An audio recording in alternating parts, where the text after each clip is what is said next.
ఇవాళ తెలంగాణ శాసనసభ ఆవరణలో 3వ పిఎసి సమావేశం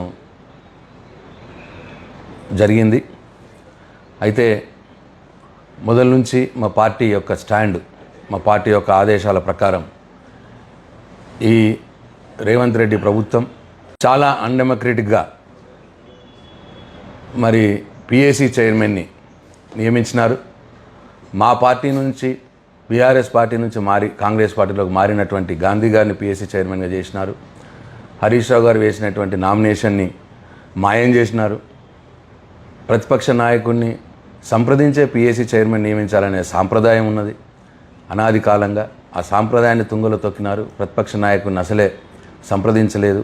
ఈ కారణాల వల్ల మేము గత 2 పిఎసి సమావేశాలని మా పార్టీ ఆదేశాల ప్రకారం బహిష్కరించడం జరిగింది.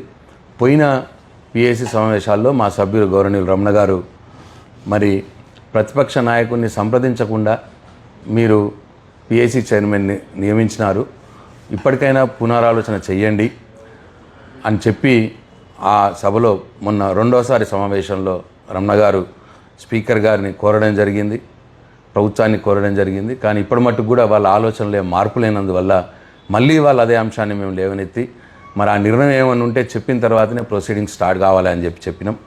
అట్లాగే చాలా ఇవాళ చూస్తూ ఉన్నాం. మరి మా పార్టీ నుంచి మారినటువంటి వ్యక్తి గాంధీ గారు కాంగ్రెస్ పార్టీలోకి, మరి 10 మంది పార్టీ మారినటువంటి ఎమ్మెల్యేల పైన అనర్హత పిటిషన్ ఇవాళ సుప్రీంకోర్టులో పెండింగ్లో ఉంది, విచారణ జరుగుతూ ఉన్నది. సుప్రీంకోర్టు చాలా సీరియస్గా ఉన్నది.